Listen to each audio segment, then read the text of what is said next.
Dr. Christy Ennis. Whether you are maybe trying to reduce your caffeine intake a little bit or waiting a little bit longer during the day, which actually makes it more effective, 90 minutes roughly, I've got 3 simple things that do not involve caffeine. They're going to help wake you up, especially in the morning, but any time of the day. Step 1 is to hydrate and to nutrate, which is really just putting nutrients into your body, and that's a word I just made up now. So, because our body is made mostly of water, if we're dehydrated, even just by 1%, it can affect how our body works, thinks, functions, and obviously then that includes energy. And especially in the morning, we have gone all night, for most people, without drinking anything. So our bodies really need both the hydration and then our brain needs some nutrients because it runs on glucose and it will be in a total sleep unless you feed it. Feed me Seymour is what your brain is telling you. So I often keep a water bottle by my bed. I take a couple sips in the morning, and then when I walk downstairs, that's my example of walking, I go ahead and I either drink some more water or some tea, and then I also have my smoothie. And a smoothie has been part of my morning routine since forever. It is non-negotiable, especially these daily harvest smoothies. So you've got the liquid too, and I always suggest about 12 to 20 ounces of fluid in the morning. But these are great because you're getting fruits, vegetables. You are also getting some other awesome things in here too. All the ingredients are always good. But this one's a protein smoothie. They've got nuts, they've got seeds added to them as well. They come to you frozen and in dry ice, packed in dry ice. Frozen is awesome because they retain their nutrients, those vegetables and fruits, when they're frozen right away like that. And if you live in New Hampshire like I do, it's hard to get fresh produce, especially, well, most of the year for that matter, quite frankly. Again, we're feeding our brain as we're doing this. Super easy. You just put the liquid in the cup and then take all of the contents, dump it in your blender, blend it on up, pour it back into the cup, and you're good to go.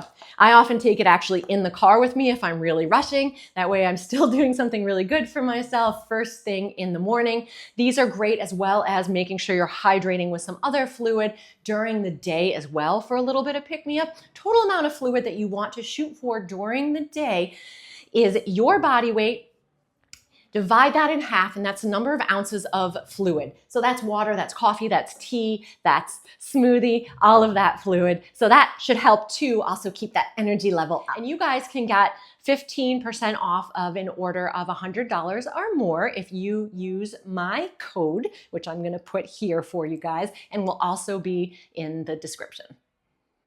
Number 2 is strike a pose. See if you can remember what that song is. That'll date you a little bit. But specific poses, we want to actually get into a pose that opens up the body. So a classic one is that mountain pose in yoga where the palms are turned up, the chest is up, the head is up like you have a string right on the top of your head, pulling that head, shoulders back. Now, why this makes a difference is because of multiple things. Number 1, we're actually opening up our lungs with any of these positions. So even if you did, the standard position where your hands are overhead and maybe you're doing a little bit of a back bend, you're still opening up that lung area. So you're getting more oxygen, which of course leads to more energy because you can breathe better. Now, there used to be a thought that there was hormones involved, like increased testosterone and decreased cortisol, especially with things like a power pose. There's debate about that in the literature. So we're not sure if that's really it.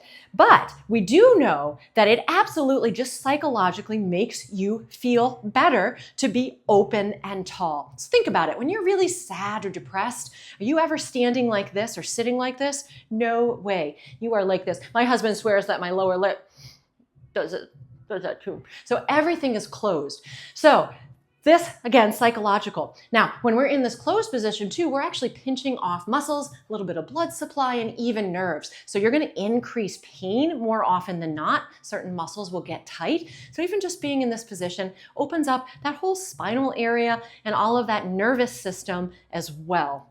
And so that brings us, once we're in this pose, into our step 3. In this open pose where our lungs are expanded, we're going to use our breath to even get that energy going more. So, very, very simple. When you inhale, you actually want that to be longer than when you exhale. Doesn't matter what the time is, but we want a longer inhale. Just like that, and it's a forceful exhale. So you actually do the opposite if you want to calm the nervous system down. This revs that nervous system up and makes it ready to go. So go ahead and follow this process and you should be really feeling good. Make sure with that breathing, you aim for about 5 to 10 breaths, depending, you'll know when you feel good. And as a last little bonus, make sure to add some great morning mobility, and I'll link a video for you for that, and that really will get things going good for you.